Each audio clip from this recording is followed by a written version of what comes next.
Kad smo bili mali, voleli smo slatkiše i nismo se svađali oko čokolada. Voleli smo sve ljude i nismo se delili. Voleli smo da živimo i znali smo da živimo. Želeli smo mnogo, a sigurno smo dobili najlepše uspomene. Ovo je minut za vreme Kad sam bio mali, bio šta si mlada. Kad smo bili mali.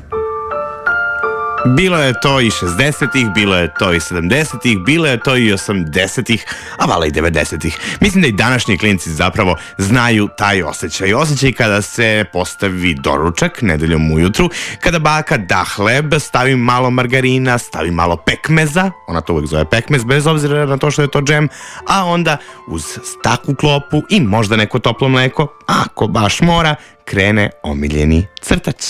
Ispod tog kamena je tajni prolaz prepun opasnosti. Kad dođeš do kraja, naći ćeš zlatnu lampu. Donesi je meni. Da vam donesem lampu? Sve princezi za ljubav. I dan danas aktuelan je i bit će aktuelan, sigurno znaš, Popaj.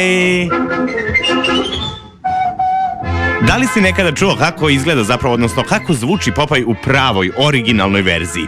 Mislim da je naša bolja realna. One for Popeye, one for Popeye, and one for Peepeye. Previše je realno, kažem ja. Sve u svemu, Popaj se po prvi put pojavio na današnji dan i to 1928. godine, naravno gde nego u stripu.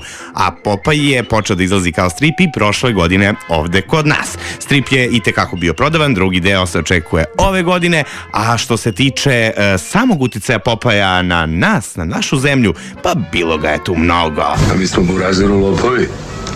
Pardon.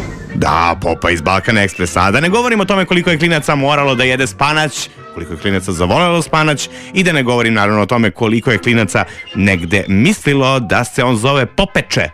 Da, Č, zato što nismo znali da postoji Y kad smo bili mali. Kad smo bili mali i sutra u 10:10 samo na Radio 3.